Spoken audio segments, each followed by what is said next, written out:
tertunda untuk Ketua Porgas. Ada pertanyaan, Pak? Untuk Bapak ini. Bapak sudah dijabarkan, Pak.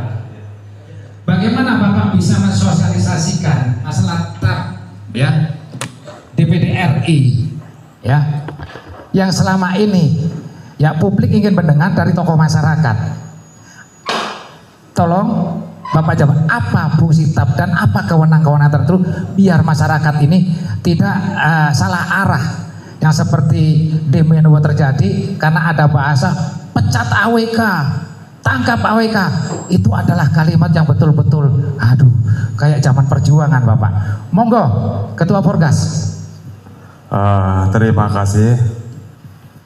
Om Swastiastu. Wassalamualaikum warahmatullahi wabarakatuh.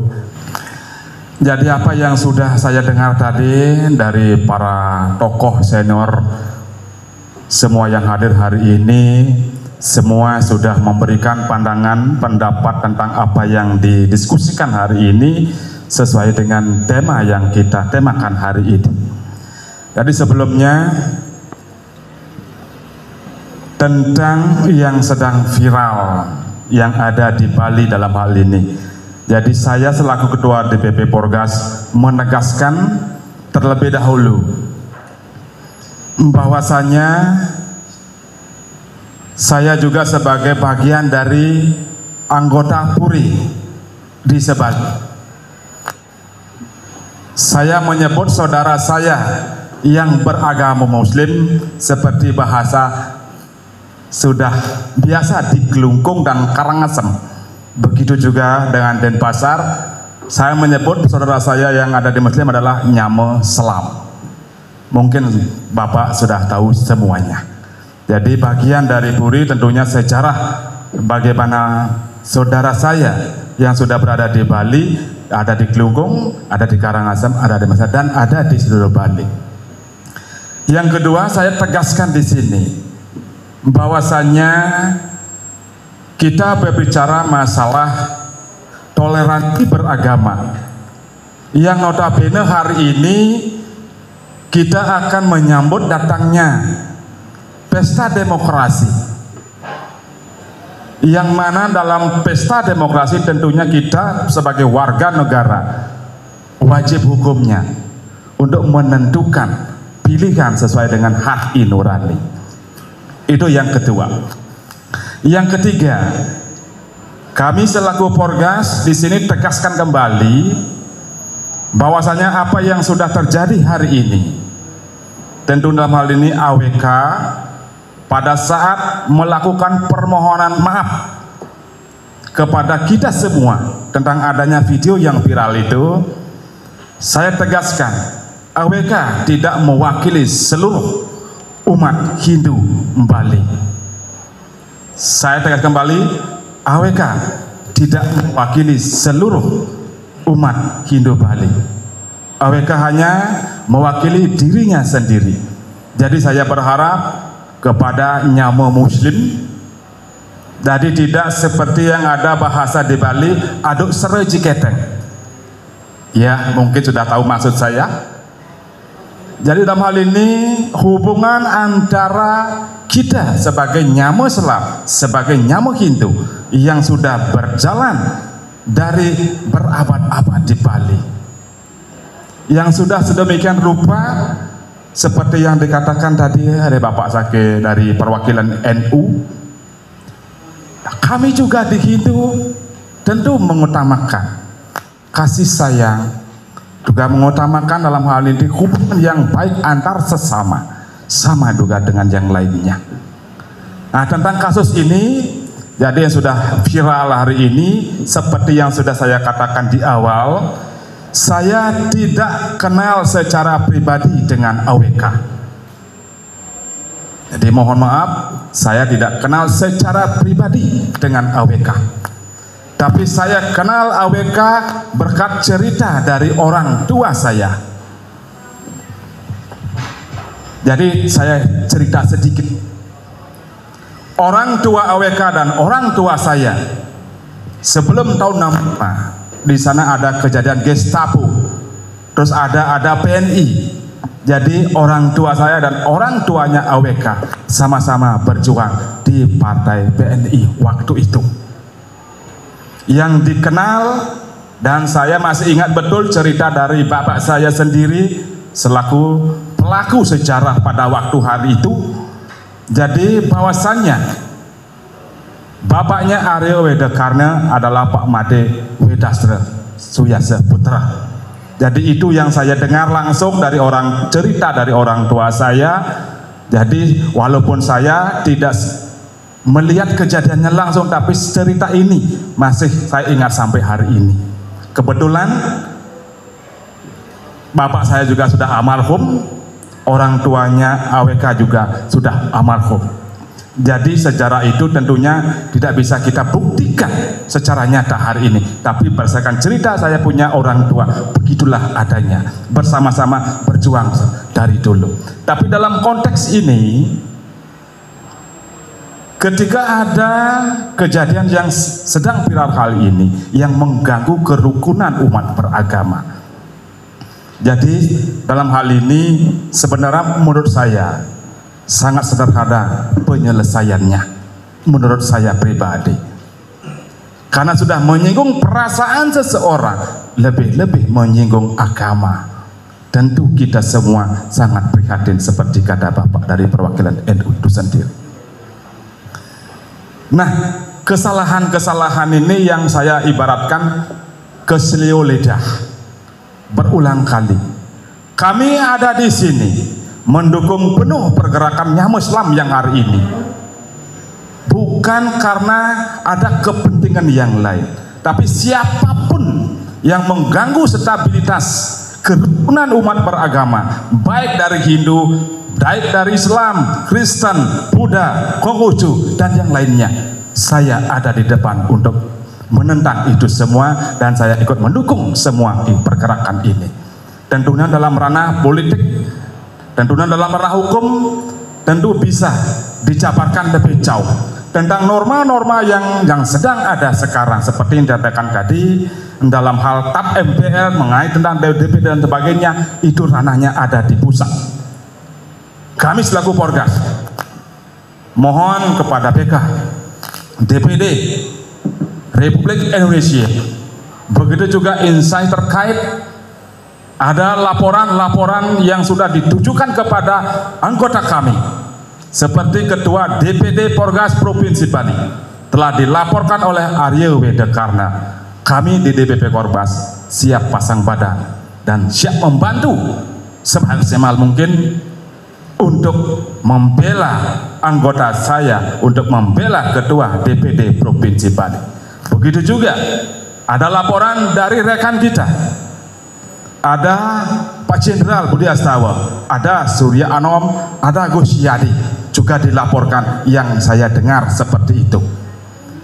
Jadi kami di Porgas mensupport perjuangan ini. Mudah-mudahan pernyataan saya ini didengar oleh seluruh instansi terkait yang punya kewenangan, utamanya yang ada di ranah hukum itu sendiri.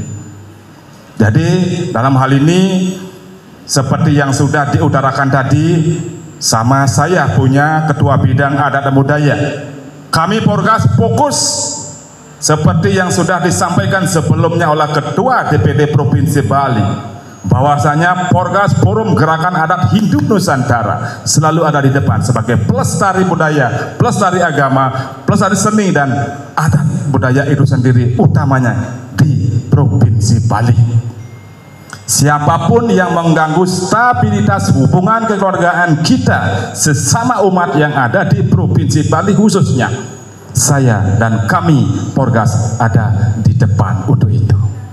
Nah, tentunya dalam hal menjaga hubungan kekeluargaan, hubungan kerukunan antar beragama, dalam hal ini yang sudah terjalin begitu baik dari dulu, seperti ada kejadian-kejadian yang terakhir-terakhir ini, saya mohon kepada seluruh umat beragama, jangan menjustis, jangan mengatasnamakan agama, pakailah itu oknum.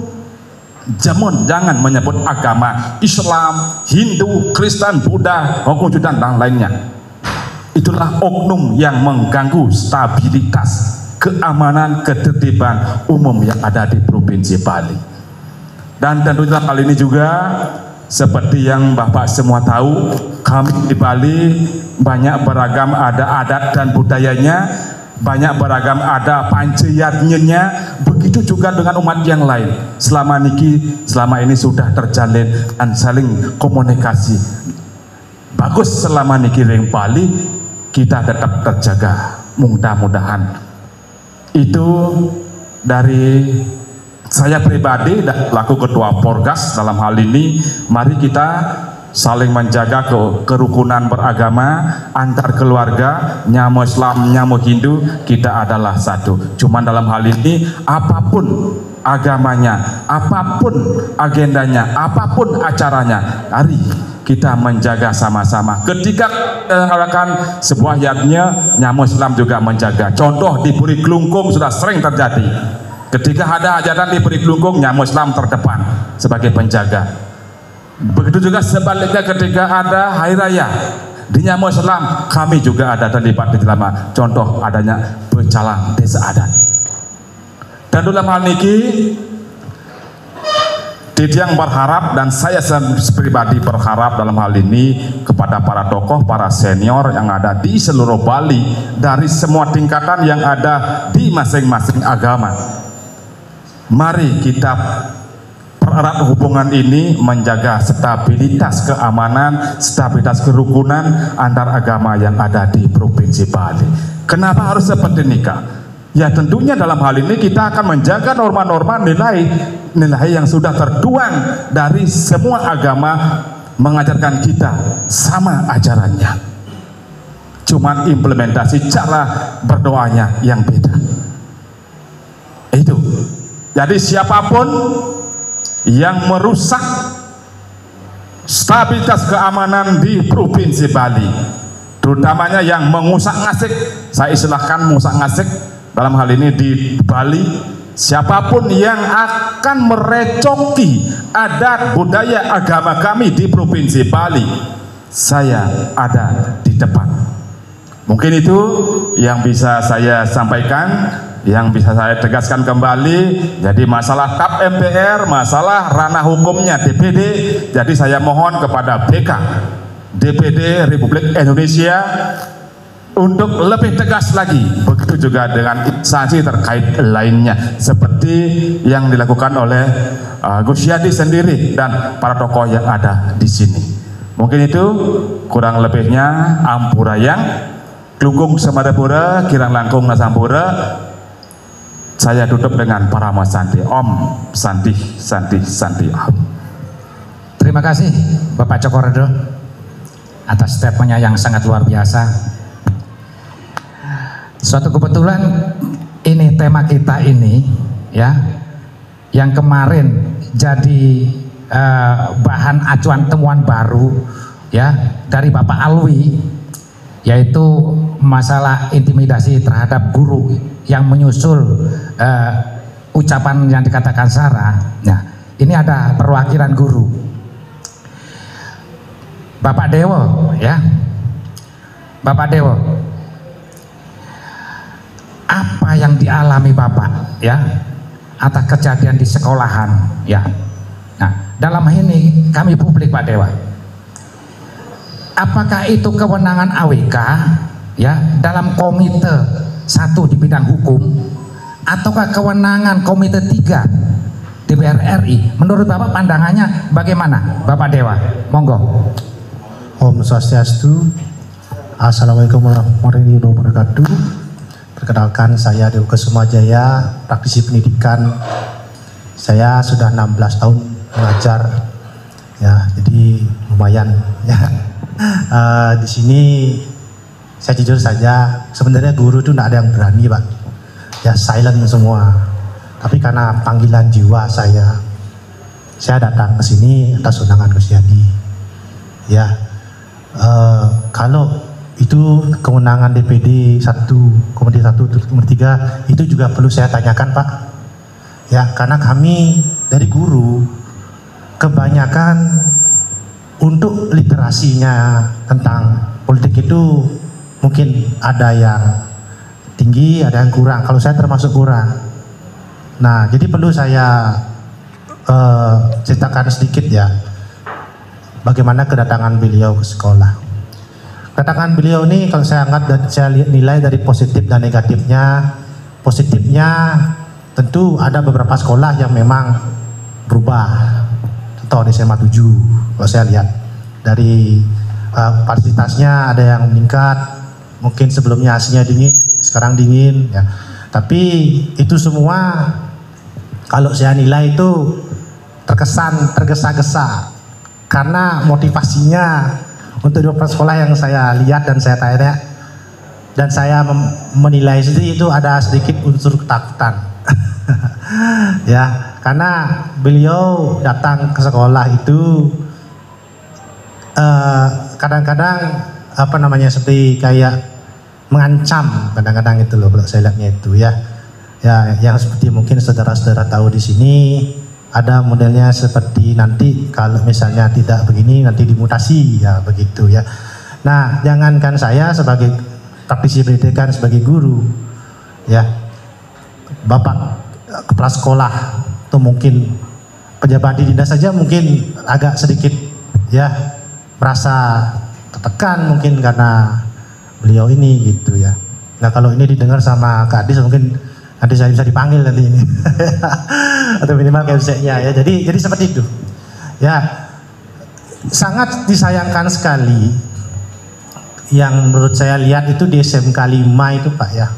Di sana kan gurunya dibentak-bentak itu karena memberikan hukuman berupa apa namanya, menulis ya esai ya. Menurut saya itu keliru ya. Sebenarnya hukuman dulu tuh dan sekarang sudah berevolusi banyak. Dulu tuh mungkin zamannya Pak jadi kalau dihukum itu mungkin pakai sapu lidi, mungkin ya dilempar, mungkin yang keras-keras gitu ya. Nah, sekarang guru-guru kami itu dalam kurikulum Merdeka itu sudah berubah ya, perlahan demi perlahan untuk meninggalkan hukuman seperti itu. Unsur hukuman dalam pendidikan itu pasti selalu ada ya. Mengingat peserta didik itu, ini perlu saya luruskan ini ya untuk para netizen yang mencaci maki guru itu ya. Jujur saya agak sedikit ya basang saya kalau boleh saya bilang itu ya. Ya, unsur hukuman itu penting. Kenapa? Karena dalam pendidikan itu ada konsep behaviorisme. Konsep behaviorisme itu adalah konsep di mana pembentukan perilaku karena ada intervensi dari reward dan punishment. Reward itu berupa penghargaan, bisa berupa pujian, bisa berupa pemberian sertifikat, piala dan sebagainya. Nah, hukuman itu bisa bermacam-macam ya. Bisa mungkin kalau zaman dulu disuruh berdiri, mungkin zaman dulu lagi mungkin dilempar papan, tapi sekarang sudah ada lagi, tidak boleh itu ya. Nah, untuk mengakali hukuman seperti itu makanya diberikanlah ya hukuman menulis. Di samping itu juga menulis juga bagus, meningkatkan literasi. Nah, di situ apa salahnya? Nah, itu loh ya. Kenapa butuh hukuman ya? Jadi guru itu saya kasih tahu, guru itu tidak mengajar saja tugasnya. Guru itu mendidik karakter, Pak. Ya, kalau saya kan ngajar bahasa Inggris. Kalau saya ngajar bahasa Inggris 6 bulan saya bisa ngajar murid saya ngomong bisa ya. Tapi mendidik karakter yang paling sederhana buang sampah, Pak. Buang sampah itu butuh waktu berminggu-minggu bahkan berbulan-bulan untuk anak itu bisa buang sampah. Nah, sudah terbentuk perilaku buang sampah, sekarang memilah sampah. Itu lebih lama lagi. Sampah organik, anorganik. Nah, kemudian sudah terbentuk itu ditingkatkan lagi. Ya, mungkin sampahnya dijual, ya, wirausaha sampah mungkin. Nah, jadi dalam proses pembentukan perilaku pembuangan sampah, buang sampah itu sampai wirausaha sampah itu dibutuhkan yang namanya pujian, reward, dan punishment atau hukuman. Itu sudah lumrah ya. Di samping itu kalau dikaji dari perkembangan peserta didik khususnya anak-anak di sekolah dasar dan sekolah menengah itu ya, anak-anak di sekolah dasar dan sekolah menengah itu kebanyakan dia belum sadar pentingnya belajar. Sekali lagi saya tekankan, belum sadar pentingnya belajar. Sangat jarang sekali murid-murid umur segitu dari sekolah dasar sampai sekolah menengah itu sadar pentingnya belajar. Nah, maka dari itulah untuk memacu itu dibutuhkan yang namanya external motivation atau motivasi dari luar. Yaitu berupa tadi kembali lagi reward dan punishment. Nah, yang saya kagetnya kalau tidak salah dia bilang begini, apain anaknya disuruh nulis lama-lama seperti ini, mending disuruh muter-muter saja di lapangan. Nah oke lah, kalau misalnya anaknya itu kesamaptaannya bagus, ya, fisiknya bagus, ya mungkin dia bisa. Tapi kalau maaf, kalau anaknya sakitnya ada sakit jantung, ada sakit mungkin tertentu, dipaksa lari, tumbang anaknya. Maka dari itu guru-guru kebanyakan itu sekarang sudah meninggalkan hukuman seperti itu. Nah kemudian dia juga menyentil begini, jangan samakan pendidikan sekolah dengan pendidikan militer. Memang, ya kalau bisa jangan disamakan begitu loh, lain ya. Itu ada pembicaranya Komite 1 itu ya? Iya, kan ada yang ngomong begini bukan sekolah militer. Nah saya tanya, dia sudah pernah enggak dididik di militer? Nah, saya maksud itu gini, biar pemahaman, kalau nama sih sudah jelas Pak, Arya Widakarna. Iya. Tapi kelembagaan, Widakarna itu artinya gini Pak, Widakarna itu adalah penyelenggara negara Pak, fisiknya. Tapi lembaganya itu adalah Komite 1 Pak. Ya. Nah, apakah itu pembicaraan dari Komite 1? Bahasa kayak itu. Nah itulah perlu juga diliterasi guru-guru kami ya, termasuk saya Pak. Saya juga awam hukum, saya jujur saja fair. Karena saya lihat persepsi guru-guru termasuk saya kemarin itu, ini ada anggota dewan datang, wah ini kayaknya takut, pokoknya auranya takut. Iya takut. Ya, kayak kemarin itu datang di sekolah di SMK 2 itu ya. Ya begitu, bentak-bentak gurunya sampai nangis. Ya, saya kasih tahu. Sampai nangis. Ya, syukur itu ketua komitinya ya. Jidu itu kemarin itu ya. Bela guru-gurunya ya. Nah, saya sayangkan begitu. Dan yang saya juga sayangkan kok bisa sampai membentuk komunitas non OSIS itu. Apa maksudnya itu gitu loh ya. Ya itu saya juga bingung untuk apa itu gitu loh ya. Ya kalau saya pelajari, mohon maaf ini jangan tersinggung ya anak-anak ya yang dalam non OSIS itu ya. Saya pelajari murid-murid di sana itu ya banyak, mungkin beberapa yang suka berbuat ulah di sekolahnya. Ya. Tapi dari guru sendiri sudah menganggap oh ya kita rangkul, saya coba. Disabar-sabarin masih ya. Dibina, ya boleh silahkan bentuk, tapi jangan sampai membuat keonaran. Tapi nyata-nyatanya di lapangan ya seperti itu gitu loh. Kembali lagi ya bolos sekolah ya, kemudian selain bolos sekolah juga meninggalkan pelajaran dan sebagainya begitu. Sebentar Pak Dewa, kita pertegas karena ini menarik ini untuk kita ulas. Jadi lembaga pendidikan khususnya guru-guru itu ada ucapan anggota dewan gitu. Ya. Datang, anggota dewan datang, ya. Gitu ya. Oh, ini perlu dicatat Pak. Ya, jadi begini, Pak Dewa, ini interaksi ya. Kita buka dari media ini. Apakah belum pernah disebut bahwasanya ada teguran Bapak dari komite apa di DPRD RI? Dia kalau tidak salah dia bilang kemarin dari Komite 1. Komite 1. Ya sosialisasi tentang Permendikbud yang Permendikbud nomor berapa itu ya tentang pembulian itu. Ya. Apakah dari praktisi guru tidak mengetahui bahwasanya tupoksi daripada pendidikan itu ada di Komite 3? Kalau saya tanya teman saya Pak ya, saya diskusi sering sama teman-teman saya, terutama pada sekolah-sekolah dan guru-guru terdampak.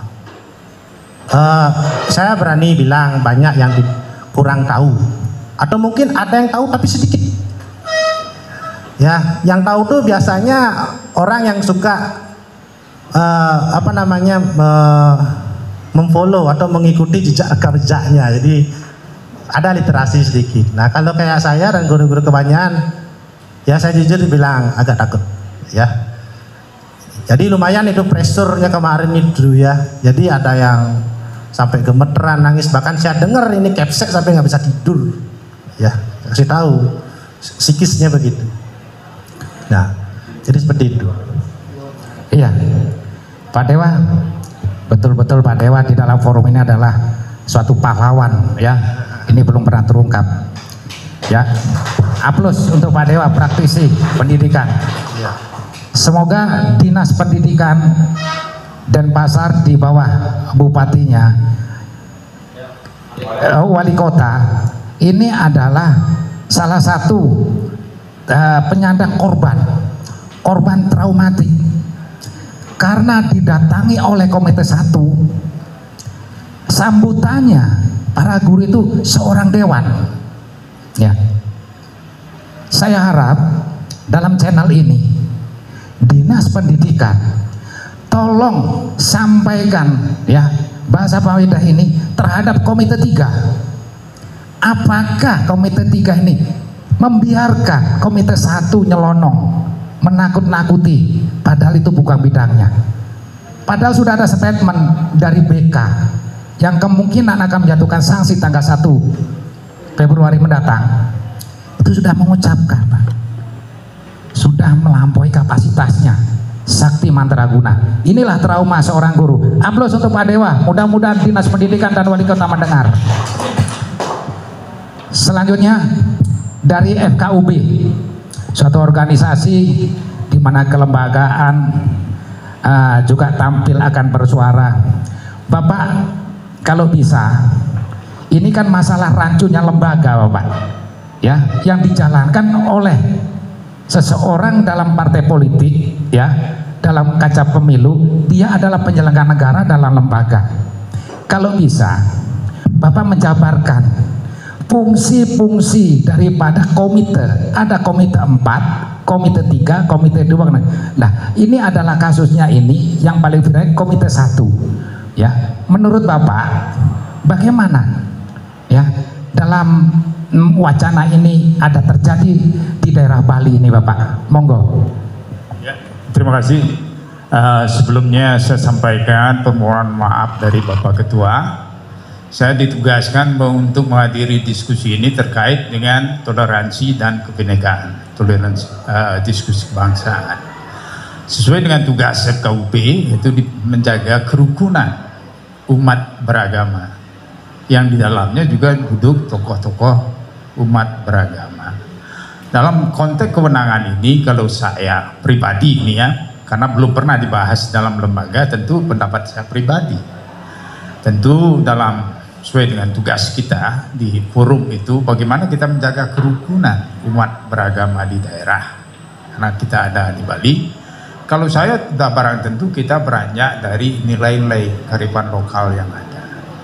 Satu, kita kedepankan konsep menyambut beraya ini, karena pada dasarnya semua agama yang ada itu mengajarkan kedamaian. Tidak ada kita berbeda. Bagaimana kita hidup rukun sesuai dengan serada kita. Kalau di Bali ya serada, Hindu itu serada kita masing-masing. Kalau di Muslim silahkan, di Kristen silahkan. Nah, dalam konteks ini terjadinya gonjang ganjing sesuai yang Bapak sampaikan, tentu kita kembalikan kewenangan ini kepada lembaganya. Kalau dia ada di DPD, apakah dia turun ke daerah dalam rangka menyerap aspirasi? Kalau tidak sesuai dengan tugas dan kewenangannya, lembaganya lah yang menegur. Gitu saja kalau saya secara pribadi ini, Pak, ya, bukan atas nama lembaga, sebab di FKUB belum pernah ini dibicarakan. Terima kasih. Terima kasih Ketua Forum FKUB. Ini kita selamat sore Bapak Jenderal. Sehat? Alhamdulillah. Bapak harus menjelaskan, jangan sebut beda karena Bapak.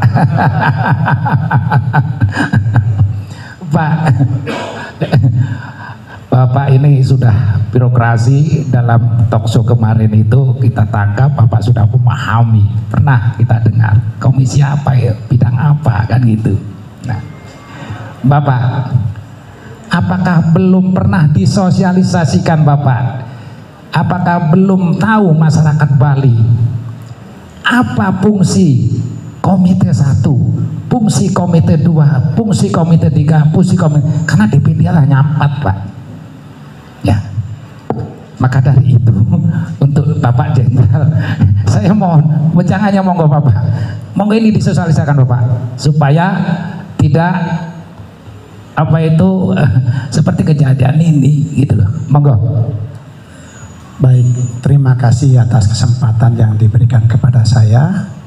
Sebelumnya tetap mari kita panjatkan puji syukur kehadirat Ide Sang Hyang Widiwase, Allah Subhanahu wa Ta'ala, Tuhan yang Maha Kuasa, karena berkat beliau kita bisa berkumpul di tempat ini.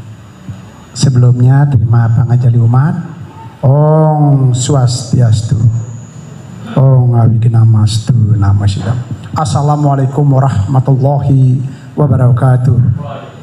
Salam sejahtera untuk kita semua. Namo Buddhaya, salam kebajikan dan selamat sore.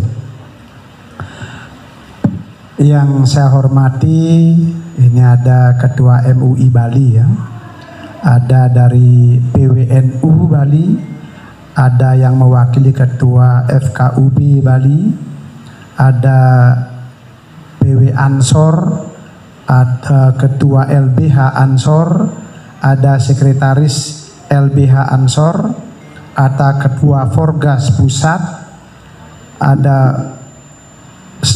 Forgas Provinsi dan stafnya, ada DPP Forgas juga, ada MDA Bali yang tadi karena ada kegiatan mendahului kembali, dari PGN Gus Yadi, kemudian ada yang mewakili guru ya,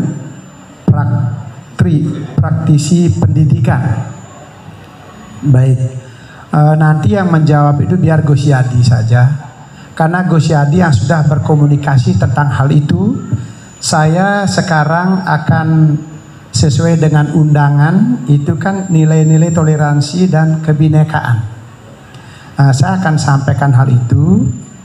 Tentunya kita penting memahami sejarah, karena negara itu hancur apabila tidak paham sejarah. Makanya semua siapapun dari luar maupun dalam negeri, terutama dari luar negeri, mau menghancurkan suatu negara, pasti hancurkan sejarahnya. Biar dia tidak tahu sejarah. Kalau orang Hindu nggak tahu leluhur kawitan, kalau leluhur kawitannya nggak tahu, kehancuran dia dapat gitu. Itulah pentingnya. Sehingga Puding Father kita menyampaikan jas merah gitu ya. Jangan sekali-sekali melupakan sejarah. Dan para pendahulu kita juga menyampaikan apa, khususnya Bapak almarhum Jenderal Sudirman. Dia mengatakan apa? Cinta damai tapi lebih cinta kemerdekaan. Kan begitu. Kemerdekaan di sini yang dimaksud bukan kemerdekaan individu saja. Kemerdekaan organisasi sesuai dengan amanat undang-undang yang berlaku atau peraturan yang berlaku dalam organisasi itu atau dalam suatu negara ini, kan begitu. Baru kita menukik kepada dasar negara kita, Pancasila. Salah satu ketuhanan yang dikejawantahkan dalam undang-undang bahwa negara menjamin kemerdekaan, memeluk agama dan kepercayaan, kan gitu ya. Dan agama yang diakui di Indonesia kan sudah jelas ada 6 agama. Kepercayaan juga yang diakui di Indonesia adalah kepercayaan, keyakinan sesuai dengan budaya Nusantara. Bukan keyakinan datang dari luar negara atau luar Nusantara. Itu pakemnya ada, gitu ya. Kemudian masalah toleransi atas kebinekaan. Kita sudah tahu negara kita bineka. Agama, suku, ras, budaya, bahasa, kepulauan, kan begitu ya. Sekarang dalil apa ya? Dalil yang selalu saya sampaikan setiap menjadi narasumber atau jadi dosen atau jadi guru dimanapun, kenal maka sayang, tidak kenal maka tidak sayang. Setuju Bapak semua? Nah, sekarang kalau udah betul, Bapak dari MUI ya, saya tanya, Bapak kenal Hindu nggak? Kenal nggak ajaran Hindu? Sebagian. Yang Gosyadi dari NU, kenal nggak ajaran Hindu? Ah, tidak kenal. Nah, ini yang Hindu, kenal nggak ajaran Islam atau Kristen?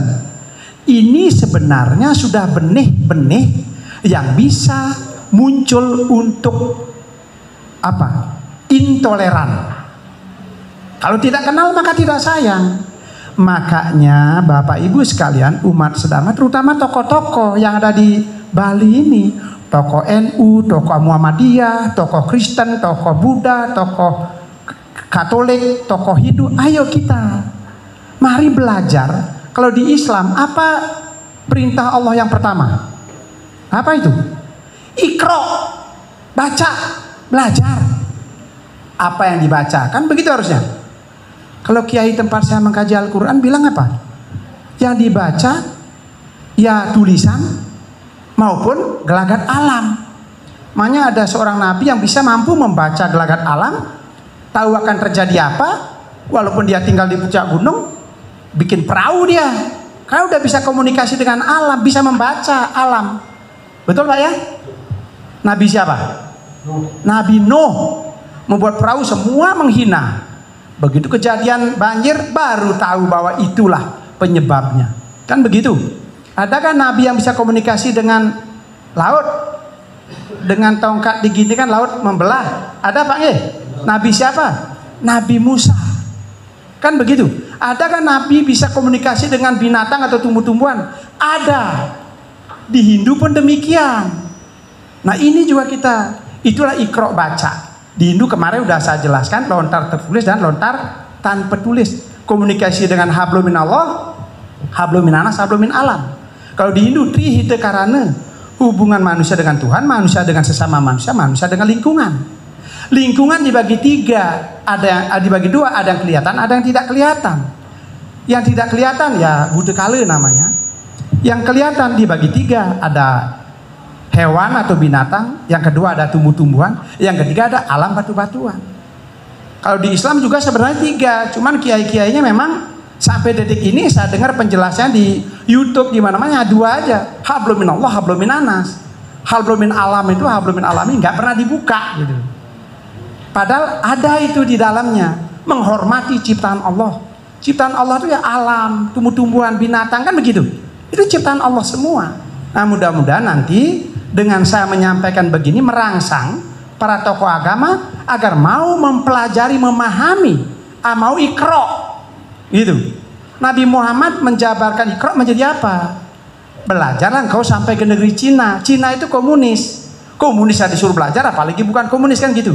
Di Hindu pun demikian. Makanya saya mau ikut mengkaji Al-Quran hadis. Ya, bentar, biar tidak terpotong ya. Kemudian mari kita umat, tadi disampaikan kan umat manusia, tolong kita semua beragama, 6 agama kita pahami. Jangan ngomong umat manusia, itu bukan referensi. Dalam beragama adalah umat beragama sesuai dengan ajaran agamanya masing-masing. Karena di dalam Islam pun ada yang murtad terhadap ajaran Islam, betul ya? Sehingga dibubarkan dia ya. Di Kristen ada nggak? Ada juga yang membantah ajaran sudah ada. Gitu. Di Buddha ada juga, di Hindu ada. Nah, tadi udah dijelaskan. Ada sampradaya asing itu. Nah, gitu. Yang menuhankan manusia. Jelas-jelas di Hindu Pancasrada, kalau di Islam rukun iman. Ada 6 itu rukun iman itu. Kalau di Hindu Pancasrada keyakinan. Begitu. Jadi itu dasar kita beragama. Tolong tokoh agama kami dari Hindu tetap berupaya belajar, kenal maka sayang, tidak kenal tidak sayang, sehingga kalau ada masalah bisa kita nyelesaikan. Kalau kita nggak, misalnya orang Islam nyelesaikan masalah umatnya dengan Hindu atau dengan Kristen, sedangkan dia tidak tahu Hindu, dia tidak tahu Kristen, pasti sudut pandang Islam dipakai, betul nggak? Nanti cenderung membela orangnya, padahal orangnya itu sangat berbeda dengan keyakinan, dengan agama. Karena orang Islam juga banyak yang melanggar ajaran Islam. Orang Hindu juga banyak melanggar, orang Buddha juga ada yang melanggar, orang Kristen juga ada yang melanggar ajarannya. Kalau memang betul orang Islam, Hindu, Kristen, Buddha, Katolik benar sesuai dengan ajaran agamanya, bui itu kosong, betul nggak? Penjara itu kosong. Artinya di sini agar kita tidak fanatik membela orang, gitu loh. Fanatik tetap agamanya, keyakinannya. Bila perlu umat Islam, kebetulan KTP-nya Islam, dia berlaku tidak sesuai dengan ajaran Islam di Bali, ya tegur, jangan sampai orang lain menegur, gitu loh. Di Hindu juga begitu, kita yang menegur. FKUB fungsinya di situ.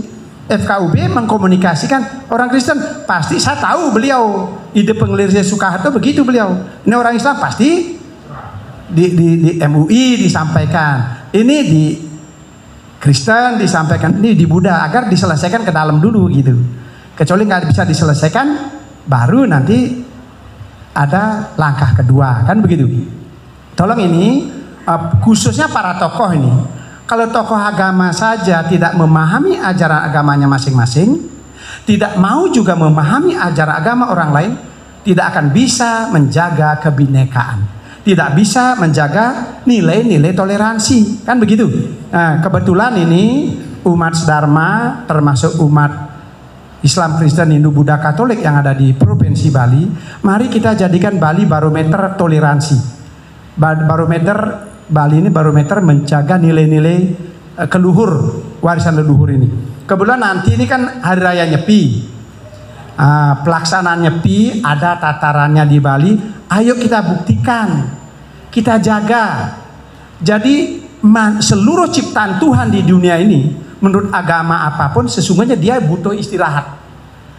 Makanya orang Islam perutnya pun butuh istirahat. Kapan? Pada saat bulan suci Ramadan, 1 bulan diistirahatkan untuk berpuasa.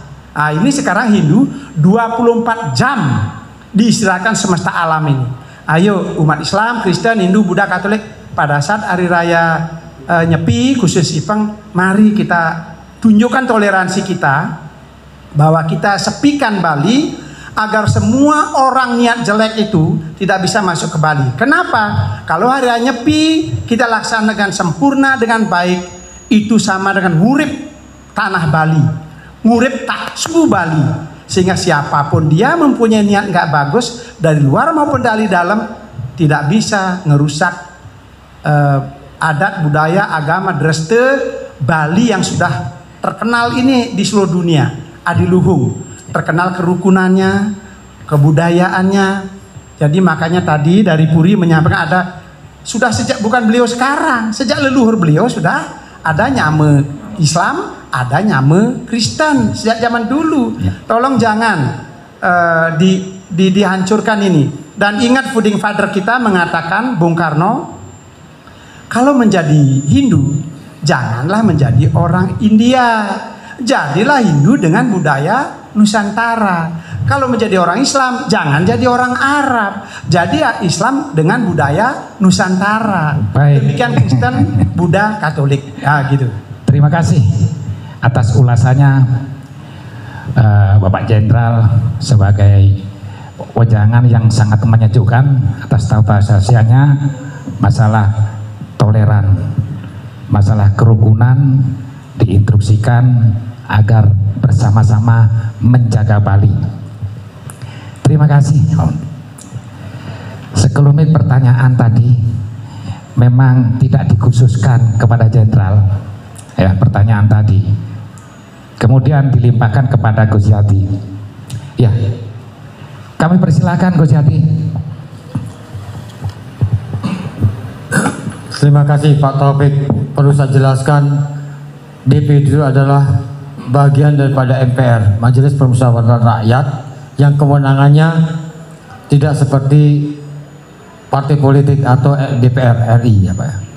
DPD itu ada dibagi 4, biar jelas. Pak Dewa sengaja kami undang, praktisi pendidikan yang kemarin sangat dibombardir oleh kelakuan seorang anggota dewan yang merusak toleransi dan kebinekaan. Ini mengganggu, Pak.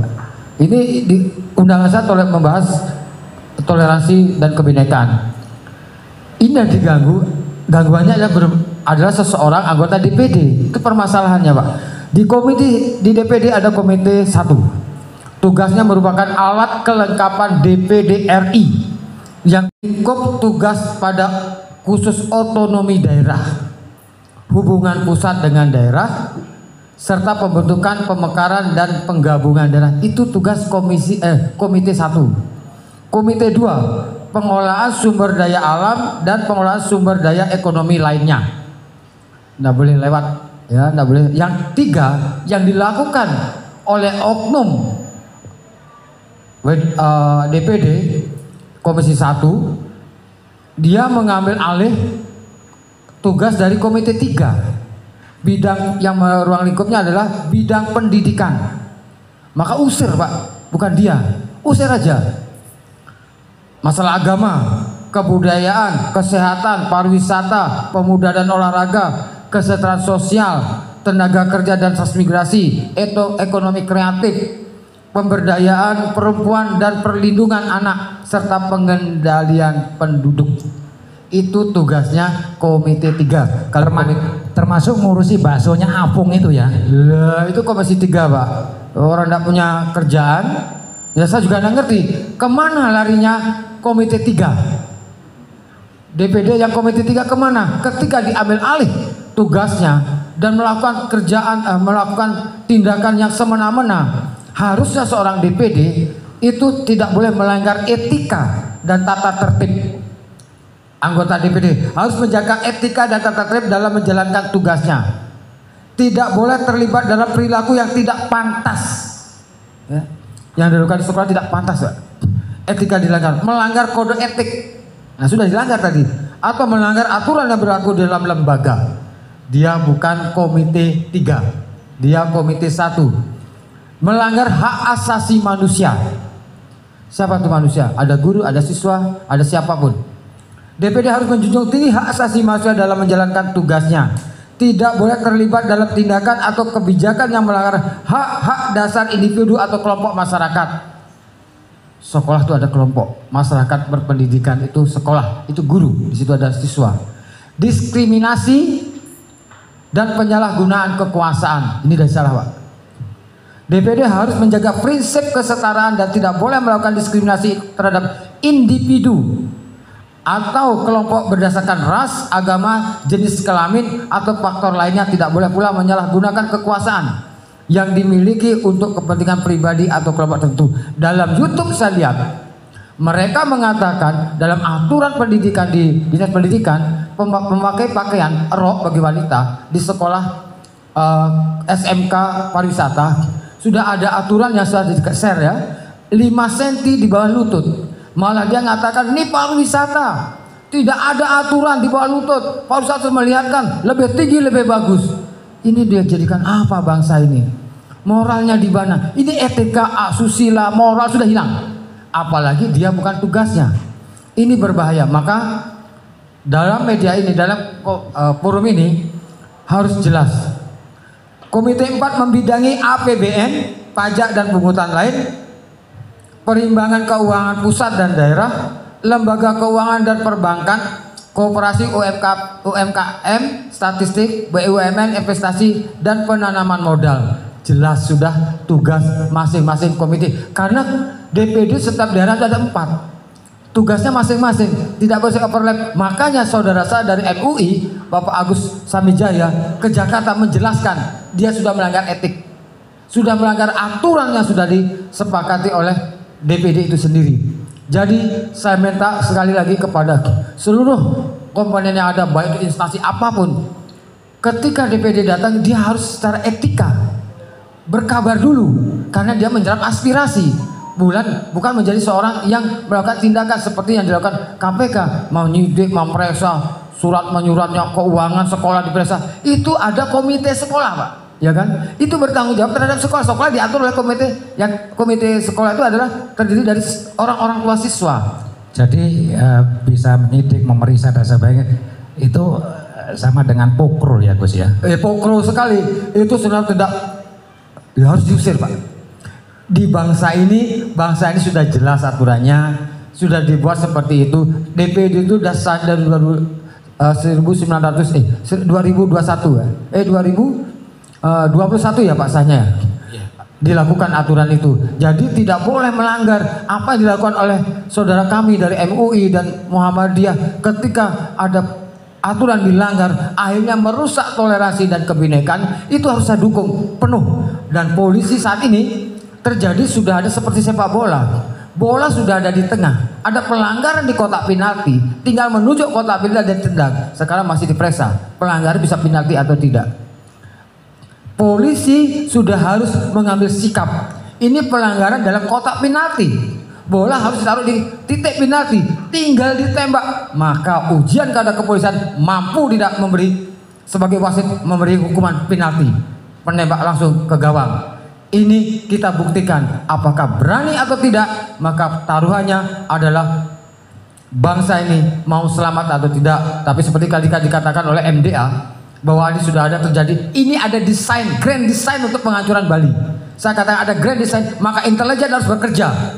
Mana matanya, mana telinganya, sehingga di grand design di Bali sudah lagi anak-anak di bawah umur melakukan pembunuhan, pengeroyokan. Ini grand design, sampai ada kemarin orang Turki menembak-nembak, kemana mata dan telinga? Yang saya sebut intelijen kita.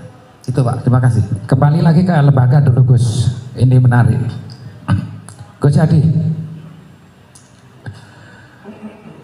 apa langkah Gus Yadi atas kerancuan lembaga konstitusi ya penyelenggara negaranya ini ya yang sudah diamankan oleh undang-undang dilanggar? Apa langkah Patriot Garuda Nusantara untuk mengkoreksi lembaga ini? Monggo. Saya ingin bersurat kepada MPR, ingin ketemu bagian dari MPR atau DPD, karena waktu ini sempat ke Bali ya, Mataliti ya, tapi tidak sempat. Akhirnya kalau kita pertanyakan dan keburu marah-marah kabur.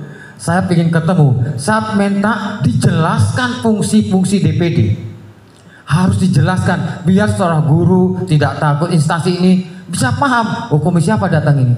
Kalau tidak jelas tidak sebagai komisi apa yang bukan bidangnya, punya hak, terus apa dia lakukan? Karena kemarin sudah ada sesi sedang tidak dilaksanakan, kok diem-diem aja. Maka saya bilang tangkap dan periksa, tahan, adili, agar tidak melakukan satu kerusakan lagi untuk bangsa ini. Saya bicara untuk bangsa dan negara, tidak bicara agama loh. Aturan yang harus dilakukan. Nah, saya minta kepada pemerintah, khususnya Ketua MPR, mulai memanggil DPD-nya. Bagian dari MPR ada DPD, mulai bersidang, kuatkan lembaga DPD. Karena dulu tidak ada DPD, ada utusan golongan, itu ada dijadikan DPD Pak ya. Sekarang dipilih oleh rakyat, bukan semena-mena. Ini cuma menyerap aspirasi. Ketika DPR bekerjanya hanya di kelompok, aspirasi ini dipakai perbandingan untuk menyelesaikan undang-undang. Ini penting. Maka saya sepakat sama saudara saya Pak Agus Samijaya, lawan terus, bilang pecat dia. Bukan gitu Pak Agus. Terima kasih, diskusi saya sangat menarik. Kita minta closing ya Pak ya, singkat. Oh boleh, monggo. Ini mahkota ini, mahkotanya di sini, monggo. Mohon izin Pak, tambahan sedikit. Ini untuk pesan anak-anak saya di luar sana dan para guru. Bapak Ibu guru yang saya hormati ya, tetap sabar ya untuk melalui ya yang namanya cobaan-cobaan ini ya. Kemudian juga untuk murid-murid saya tetap rajin belajar, tetap mengikuti kegiatan-kegiatan sekolah dengan baik. Jangan sampai karena hasutan-hasutan orang yang tidak bertanggung jawab malah membuat kamu dan meninggalkan tugas pokokmu sebagai murid untuk belajar dan mengisi diri. Di sekolah sudah banyak ada organisasi yang bisa Anda tekuni dan juga banyak juga ekstrakurikuler ya yang bisa mengarahkan kegiatan positif ya untuk diri kita sendiri. Ya, jadi itu saja dari saya. Terima kasih. Makasih. Monggo closing dari MUI. Baik, terima kasih. Saya lanjut saja. Pada prinsipnya MUI sepakatlah dengan umat-umat agama yang lain bahwa kita harus menjaga toleransi, dan toleransi itu adalah harga mati buat keutuhan NKRI, buat keutuhan Bhinneka Tunggal Ika, buat keutuhan Pancasila dan konstitusi negara kita. Maka sikap-sikap intoleran, sikap-sikap rasialisme, sikap-sikap radikalisme oleh siapapun, dimanapun yang ada di bumi Nusantara ini harus nyah dan keluar dari bumi Indonesia. Ya. Mari kita junjung tinggi perjuangan para pendiri bangsa, para pejuang bangsa yang dengan tertatih-tatih berdarah-darah membuat NKRI ini, membangun NKRI ini jangan sampai kita rusak. Ya. Sehingga sekali lagi persoalan toleransi, persoalan keberagaman dan lain sebagainya ini adalah sebuah keniscayaan yang harus kita junjung tinggi, khususnya di Bali. Kira-kira itu. Terima kasih. Dari FKUB, mau nggak Bapak? Closing. Terima kasih. Tentu kita beranjak seperti yang saya sampaikan tadi, bahwa kebinekaan itu memang sesuatu yang tidak bisa kita pungkiri, dan dari beranjak dari kebinekaan itu bagaimana kita merajut perbedaan-perbedaan yang ada dalam membangun toleransi antar umat beragama yang ada di Provinsi Bali khususnya dan di Indonesia umumnya, bahwa semua agama pada dasarnya mengajarkan kepada kita cinta kasih. Mari kita hidup berdamai, bersama-sama membangun Bali ini dengan dilatar belakangi oleh local wisdom, kearifan lokal yang ada, seperti menyamu Braille. Kita juga mengangkat local wisdom dari di mana langit di mana bumi dipijak, di sana langit dijunjung. Inilah yang menjadi slogan kita di FKUB untuk bersama-sama membangun Bali ini. Mari kita jaga Bali dengan semangat toleransi dan kebinekaan yang ada. Segala bentuk intoleransi mari kita lawan, termasuk rasisme, kemudian radikalisme, karena Bali tetap menjadi target dari kelompok-kelompok radikal yang ada. Terima kasih. Terima kasih. Selanjutnya dari Ketua Porgas. Terima kasih. Jadi statement closing yang terakhir dari Porgas, jadi saya tegaskan kembali seperti yang sudah disampaikan para senior tadi di awal dan yang terakhir di closing. Tentunya kami Porgas sangat mendukung langkah-langkah yang sudah digariskan dan mungkin kita bisa sepakati Gus Yadi dalam hal ini, dalam merajut kebinekaan kita jaga Bali bersama-sama hari ini. NKRI harga mati. Sukses. Dari Bapak Jenderal, closing Bapak Jenderal. Sampun. Suksema closing statement dari saya, bahwa dalam berbangsa bernegara tentunya kita warga negara yang baik adalah warga negara yang mendahulukan kewajiban daripada menuntut hak. Kalau sudah kewajiban warga negara bagaimana? Ada kita negara hukum, ada jalur hukum. Hukum bagaimana? Ada hukum adat, ada hukum nasional. Nah, kenali, pahami, kita kerjakan. Kemudian kebetulan kita di Bali itu kebinekaan ini suatu keniscayaan. Seluruh alam semesta, tumbuh-tumbuhan berbagai macam, binatang berbagai macam, batu berbagai macam, batu mulia maupun batu biasa, itulah keniscayaan. Artinya apa?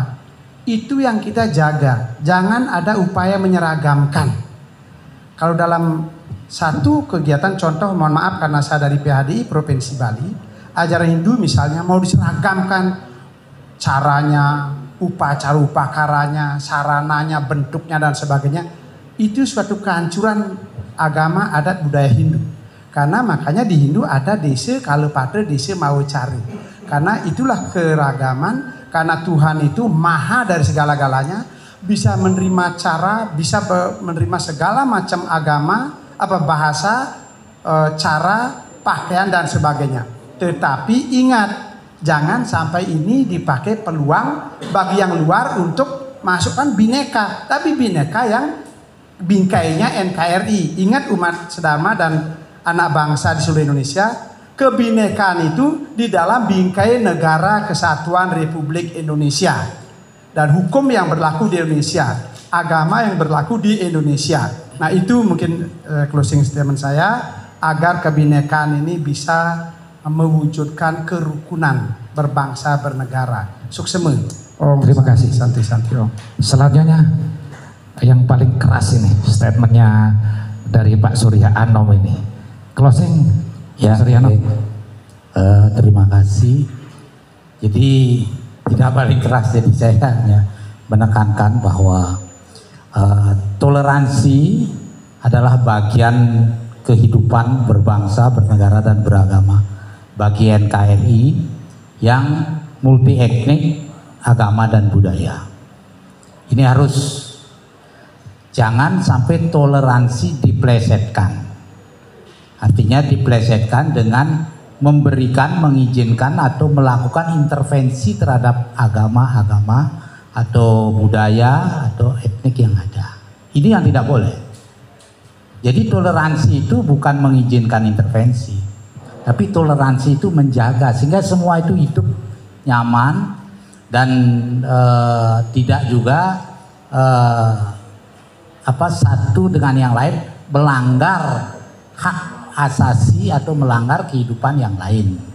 Gitu. Jadi kita katakanlah menghargai umat Islam, terus umat Islam menghargai umat Hindu. Nah sehingga semua itu diatur di dalam kehidupan, di mana umat Islam ada upacara atau ada katakanlah sholat Id. Ya kita harus bertoleransi, jangan sampai karena umat Islam sholat Id di lapangan terus kita main bola di lapangan. Nah ini kan tidak benar. Nah begitu juga dalam nyepi tadi sudah ini, karena yang nyepi ini yang disepikan adalah dunia, bumi. Jadi umat Islam tidak diajak untuk upacara nyepi, tidak. Cuman sepikan, jangan keluar rumah. Di dalam rumah mau makan, mau minum, silakan, tidak ada yang ngelarang. Mau sholat, mau apa silakan. Itu. Tapi dunianya ini yang disepikan. Jadi lampu silahkan nyalakan, tapi jangan sampai kelihatan keluar. Jadi tutup. Di dalam ya boleh. Nah kalau kami dari umat Hindu tidak akan menyalakan lampu, tidak akan makan. Nah itu memang itu ritual yang harus kami jalankan. Jadi itulah bentuk toleransi yang harus kita jalankan di dalam kehidupan berbangsa, bernegara dan beragama ini. Terima kasih. Terima kasih Pak Suryanom. Terakhir Gus Yadi, closingnya. Saudaraku sebangsa setanah air, hari ini sikap kita kepada bangsa, kami ingin menunggu keputusan dan keberanian aparat negara dalam menyelesaikan masalah-masalah intoleran yang kebetulan saat ini telah terjadi di Pulau Dewata, Bali. Untuk itu saya tunggu keberanian dan keputusan dari negara mengambil satu sikap yang tidak boleh main-main demi selamatnya bangsa dan negara. Sekian, mereka. Terima kasih. Disinilah akhir acara. Memang kalau kita sadari, menurut versi media, letupan-letupan yang terjadi di Bali yang timbul antara disintegrasi atau intoleran ini terjadi yang belum ada ujungnya. Ternyata dikaji sosialisasi kewenangan dan tugas lembaga penyelenggaraan negara ini belum dicerna matang-matang oleh masyarakat. Seperti contoh, polisi menerapkan pasal harus tepat, salah pun tidak bisa, karena undang-undang itu adalah yang memayungi pejabat-pejabat tertentu. Ya, disinilah yang terjadi bahwasanya bisa kita simpulkan rancuhnya undang-undang DPD yang ada di Bali, di mana ada indikasi sengaja dimainkan ya untuk mengacaukan Bali. Tidak ada teguran sama sekali, bahkan BK sendiri dibuat main-main. Kantor DPD di demo, semua dilaporkan, bahkan DPR caleg-caleg dilaporkan, bahkan orang yang di sini nih keliling. Apakah itu hukum? Ya, padahal dia dibatasi oleh kewenangan. Ya, inilah liputan bangsa, ungkap, pastikan yang berwenang itu siapa, hukum atau oknumnya. Terima kasih dari kami. Selamat sore. Om Swastiastu, salam sejahtera. Assalamualaikum warahmatullahi wabarakatuh. Terima kasih. Oke pemirsa, itulah tadi diskusi ya, diskusi antara berbagai macam tokoh dan juga elemen masyarakat serta ormas, dan di situ juga ada pendesa adat yang dihadiri oleh para tokoh-tokoh yang berpengaruh di Bali. Betapa pentingnya Bhinneka Tunggal Ika dan juga kerukunan antar umat beragama yang saat ini mungkin lagi sedang terjadi gonjang-ganjing dan bergejolak. Dari Denpasar, Bali, Sugeng Prasetyo, M. Taufik, Liputan Dewata TV melaporkan.